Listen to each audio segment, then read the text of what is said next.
मानव समाचार, मानवता के हक में।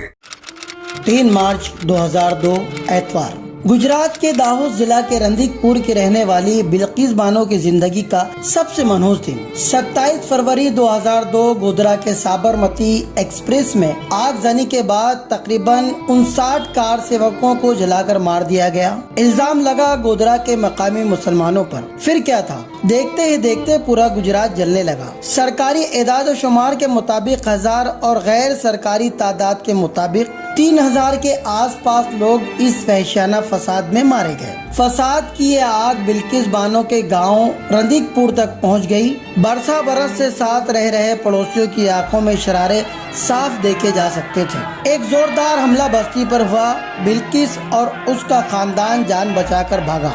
बिल्किस अपनी गोद में 3 साला बेटी सालेहा को लेकर खेतों की तरफ भागी और अपनी मां समेत तकरीबन 17 लोगों के साथ खेतों में जा छुपी। मगर फसादियों को इसकी भनक लग गई। खेतों में छुपे हुए लोगों को बुरी तरीके से निकाल कर मारा पीटा गया। कुछ लोग जान बचाकर भागने में कामयाब हुए, मगर 7 मासूम लोग वो शायद इतने खुशनसीब नहीं थे। वो इन दरिंदों के शिकंजे में फंस गए। एक एक करके सबको मार दिया गया। बिल्किस के सामने उसकी 3 साला बेटी सालेहा को पत्थर से कुचलकर मार दिया गया। उसकी माँ की और दीगर 2 खातून की अस्मत को बारी बारी तार तार कर दिया गया और उसके बाद उन्हें भी मार दिया गया। मगर बिल्किस बानो की किस्मत में इतनी जल्दी मरना नहीं लिखा था।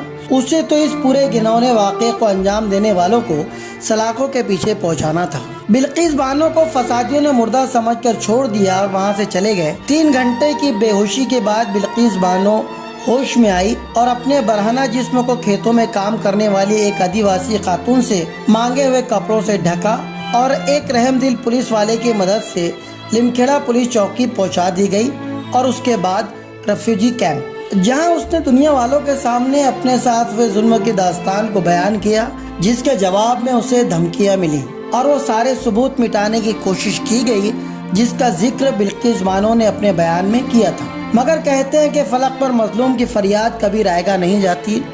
लाख झुटलाए जाने के बाद भी, गलत मेडिकल रिपोर्ट के बाद भी, किसी के खिलाफ मुकदमा ना लिखे जाने के बाद भी और दीगर दुश्वारियों के बाद भी कुछ समाजी तंजीमों, NGOs और महिला आयोग ने बिलाखिर बिल्किस के केस को संजीदगी से लेते हुए तहकीकात की मांग की और गुजरात सुप्रीम कोर्ट में हल्फनामा दाखिल करते हुए CBI की मांग की, जिसे मंजूर कर लिया गया। CBI ने अपने तर्ज पर तहकीकात शुरू की।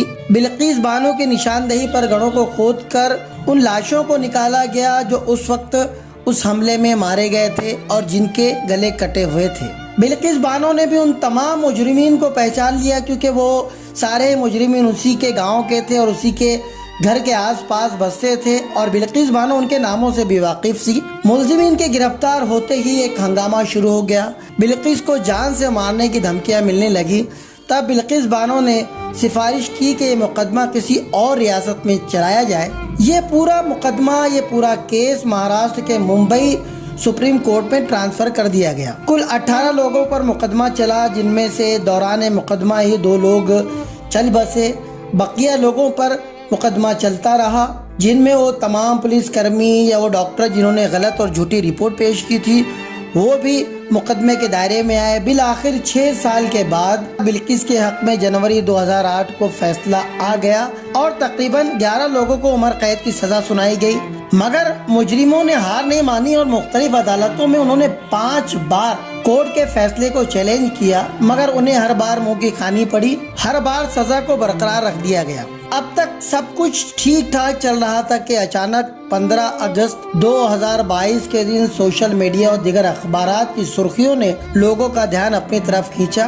बिल्किस बानो के पैर के नीचे से तो गोया जमीन ही निकल गई थी, क्योंकि उसके साथ अस्मत दरी करने वाले 7 लोगों को मौत के घाट उतारने वाले और बिल्किस को मिलाकर कुल 4 ख्वातीन से जिना बिल जब्र करने वाले उन 11 मुलजिमीन को गुजरात सरकार ने जेल से रहा कर दिया। इतना ही नहीं, बल्कि जिस जोश और खरोश के साथ उन 11 गुनहगारों का इस्तकबाल किया गया, ऐसा लगता था कि जैसे गोया उन्होंने कोई बहुत ही महान काम किया था जिसके एवज में उन्हें जेल जाना पड़ा और आज उनकी रिहाई है, इसलिए उनके महान काम के एवज में उनका सत्कार और सम्मान किया जा रहा है। इस पूरे वाक्य ने गोया देश को हिलाकर रख दिया। आजादी के अमृत महोत्सव पर ऐसे पुरस्कार की किसी ने कल्पना भी नहीं की थी। खुद बिल्किस बानो ने कहा कि मुझे मेरे मुल्क की अदलिया पर पूरा भरोसा था, मगर आज जो कुछ हुआ है उसने मेरे जख्मों को दोबारा हरा कर दिया है। अब मैं खुद को गैर महफूज समझ रही हूँ। इस पूरे मामले में लोगों ने शदीद नाराजगी का इजहार किया,